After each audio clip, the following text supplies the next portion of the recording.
G'day, it's Paul Rowe. We're walking with Luke through the story of Jesus. I'm sitting here in Dubbo. You can hear the trucks going past on the Mitchell Highway.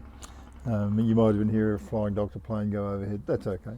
But in the background, a beautiful spring tree, crab apple tree with it. Well, why sit inside on such a nice day? So we picked up the story of Zachariah and Elizabeth, the old priest and his wife who were praying for a baby. And suddenly, in verse 18 is where we're picking it up, where the angel Gabriel steps into Zachariah's life in the temple. He's just a quiet, humble man doing his duty. And suddenly God's purposes break in from centuries before, this big plan that God's been steadily unfolding. And he picks this humble, insignificant man out of all the crowd. And he's going to trip the switch on something very, very important. You know, there are 300 mentions of angels in the Bible, so they're not sort of incidental. So sometimes we can think they're a bit of an add-on or a bit of tinsel at Christmas or something like that. But they play a very serious role. They're present all the time, and we're told that they serve God's people. And Jesus even said that every child has an angel that looks on the Father's face. Well, if you think about what this angel says to Zachariah, he said, I've come from the very presence of God. So in other words, he's relaying something that he sees in the face of God. Now, when a child looks into its parent's face, it's reading all sorts of signals there. We all do it. We read somebody's looks or something in their eye. Think of this angel looking into the face of God, and there he's reading God's purpose, what's in God's heart. And now he's relaying it to this man, Zachariah, in the temple. And not unusually, poor old Zachariah is a bit shocked by the announcement that he and his old wife are going to have a baby, long way past their time. And so he questions the angel. He says, well, excuse me, but I'm old, my wife's old. How could this possibly be? Well, it's an interesting thing, isn't it? He knows the laws of nature, as we call them, looking at it from our side. But this angel, he's looking at it from God's side. And he's not thinking it's impossible. He's thinking this is normal. And God's normal is not necessarily our normal. And so we set up these little frameworks that what we understand, these are the laws of nature, and this is how things have got to happen, because they've always happened this way, as if God can't do what he wants to do in his universe, in his time, in his way, anywhere. So the angel doesn't really enter into an argument with Zacharias about how to conceive a baby or whether it's possible or not. He's saying this comes from the presence of God himself. And so even though the old priest's argument was understandable, it's not normal. You remember back in the Old Testament, Job had the same sort of discussion with God about all the bad things that had happened to him all in a rush. And there's been a long debate with his mates about whose fault it was and all those kind of things and what God should and shouldn't do. Eventually God steps and says, stop. Now, Job, I'm God. Hey, you're Job, you're the creature.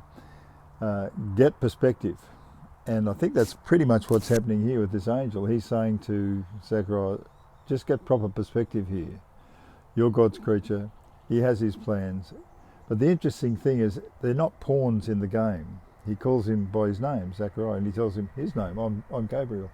And Elizabeth, so they're real people with real lives, real decision making on their own, and they've been praying for a baby, and God says, okay, I'm going to work with that. And sometimes we can tend to see the disconnect between the angelic world, the spiritual world, and us. But there's a very direct link, and you can see it right here. And so the angel warns him and says, Zechariah, you shouldn't question God. And Job eventually, when he listened to God's argument, he said, I shouldn't have opened my mouth. I'm speaking way beyond what I know. And it's not like God's saying you're stupid or you're ignorant or shut up. But he's just saying, get a proper perspective. Remember, you're the creature, I'm the creator. And when you see things from that perspective, things fall into place. And so that's what's happening here. So Zechariah is humbled but he's not humiliated. God doesn't humiliate people. He doesn't just move them around the board like pawns, but he loves them. He loves this old couple. He wants them to delight in their child, to have this fulfillment in their life that's normal in life. It's God's gift. And so he's going to not speak, not because he's being punished, but it's just that he's being reminded there's time to speak and there's a time to be quiet. And when God tells you something, like with an angel, he's not dealing in maybes and possiblies. He's dealing in certainties, straight out of God's presence.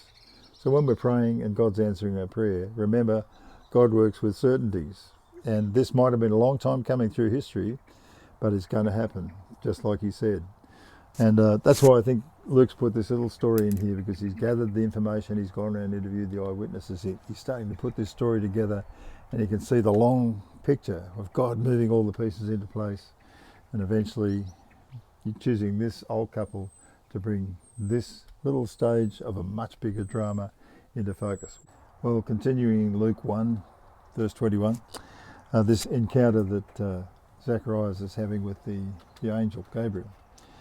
You know, somebody's called God's great story a conspiracy of the insignificant. I like that.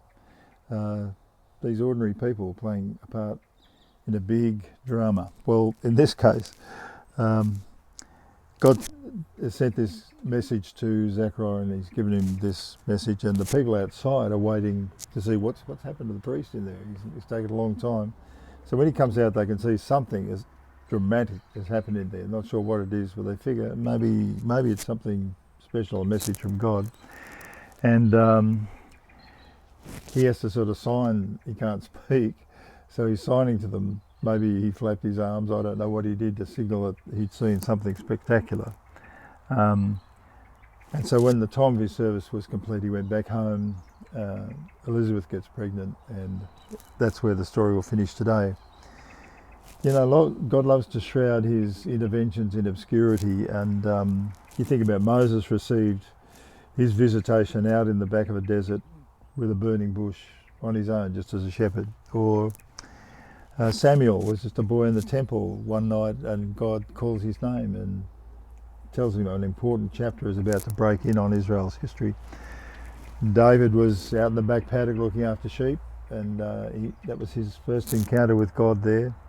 Elijah's tucked away up in a cave on Mount Sinai, hiding from Queen Jezebel, and God gives him a spectacular vision there. Daniel was in his room, the door shut, praying, asking God to intervene on behalf of his people, and the angel shows up in his room and says, Daniel, we've heard your prayers, heaven's heard you, and things are going to move from this point on. Now, they don't necessarily need to see all that God's going to do. They just need to play their little part in their chapter in history. And it's the same with all of us. You know, angels may be all around us. They want us to play our part in this chapter of God's story where we are at our time. And he trusts ordinary individuals with tasks of extraordinary weight. And he's comfortable working with common people in daily routine, humbly waiting for the turn of events. They don't need to see the whole picture, they just need to play their little part. Well, it seems like, you know, that this child wasn't supernaturally conceived in the sense that his wife and he had to have sex. The baby comes, but poor old Elizabeth, it's pretty embarrassing for her in some ways to be an old lady sort of suddenly getting pregnant, and it may have caused some laughter or quiet jokes around the village they lived in, but for her it's no joke, you know, neither is it for Zacharias. This is the fulfillment of their prayers, and God has intervened in an amazing way to declare something that's going to be bigger than the Roman Empire, really, in the long run. John's ministry is going to announce somebody who's going to fill not only just Israel, but he'll fill the whole world eventually with his name and his purpose and his kingdom, and eventually bring the whole universe down on us. But here it is, this little chapter's happening in this little quiet village with this lady getting pregnant.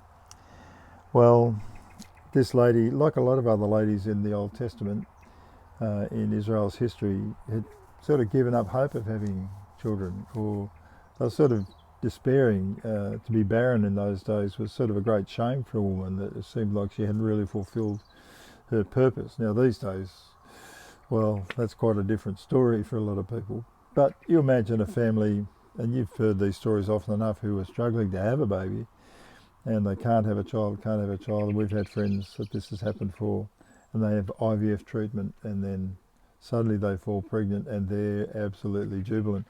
And it's beautiful, it's a wonderful thing, because they see it as a precious gift, something that not only just fulfills her womanhood, but brings something special that is that man and that woman, and that child is a special creation, part of God's special gift to the human race, steadily down the ages, each one bearing the stamp of the image of God.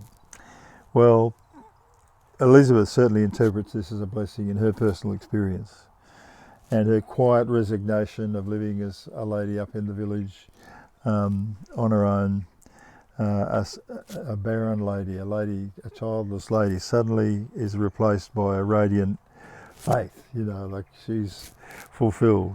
And humiliation was replaced by a joyful confirmation of her womanhood. And wonder must have overtaken pity amongst her relatives and friends. And throughout, Zacharias is silent. He's got to wait until the full significance of that event, that mystery, comes to fruition. And she says this little prayer, "The Lord has done this for me," she said. "In these days he's shown his favour and taken away my disgrace amongst my people." Well, that's how God is, isn't it? He wants to honour this little couple, bless them, just where they are in their little world. But somehow he adds his bigger grace and his bigger story on top of it. He doesn't override it. He sort of takes it and blossoms out of it, if you like this beautiful blossom tree here. God brings new life out of what appears to, a few weeks ago, this looked pretty much dead. But there it is, a beautiful blossom tree with bees and so on. It's a picture, isn't it, of the way God does things, and the part his angels play in ordinary lives, in people like you and I. We'll catch up next time.